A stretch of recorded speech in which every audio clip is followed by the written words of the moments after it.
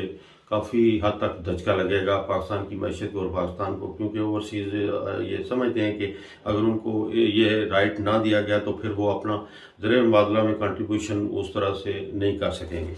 تو دیکھتے ہیں، اللہ کرے آنے والا وقت۔ اس کے ساتھ ساتھ ایک سابق اٹارنی جنرل ہے صاحب عرفان قادر صاحب، انہوں نے سپریم کورٹ کے اس فیصلے کو جو انہوں نے سو موٹو لے کر یہ مداخلت کی ہے کہ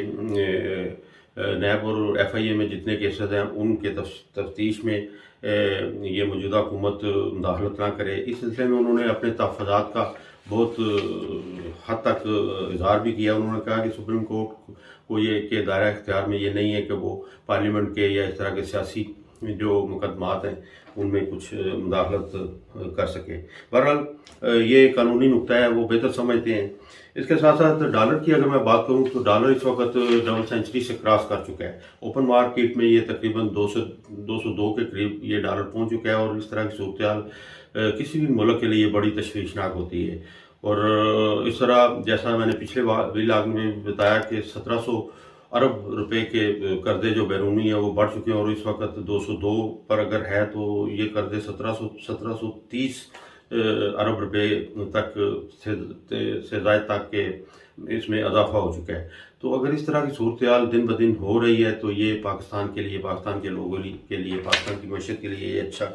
اچھا شگون نہیں ہے۔ اس سلسلے میں موجودہ حکومت کے وزیر اعظم شہباز شریف صاحب نے ایک ہنگامی اجلاس بھی بلا لیا ہے۔ روپے کی قدر کم جو دن بدن گرتی جا رہی ہے، اس پر وہ مشاورت بھی کریں گے ماہرین سے۔ تو دیکھیں آنے والا وقت کس طرح کا ہوتا ہے۔ اور بلاول بھٹو زرداری اس وقت امریکہ میں ہیں، اور وہ وہاں یہ کہا جا رہا ہے کہ پاکستان کے لیے کوئی آسانیاں پیدا کرنے کے لیے یا کوئی بیل آؤٹ پیکج لانے کی کوشش کریں گے۔ تو اللہ کرے اگر کوئی اس طرح کا سلسلہ ہو جاتا ہے پاکستان کے لیے تو یہ پاکستان کے لوگوں کے لیے، پاکستان کے لیے بھی بہتر ہوگا۔ تو اس طرح کا یہ سارا سلسلہ تھا، اپڈیٹ سی جو میں نے آپ کے سامنے رکھی۔ انشاءاللہ جلسے کے حوالے سے بھی اپڈیٹ میں کروں گا، اور اس کے ساتھ ساتھ روز بروز جو کاروائیاں ہو رہی ہیں، ایکٹیویٹیز ہو رہی ہیں پاکستان میں سیاسی حوالے سے، ان کے حوالے سے بھی آپ کی خدمت میں حاضر ہوں گا۔ تو اب تک کے لیے اتنا ہی۔ ہمیشہ کے لیے پاکستان زندہ باد اور ڈنمارک پائندہ باد۔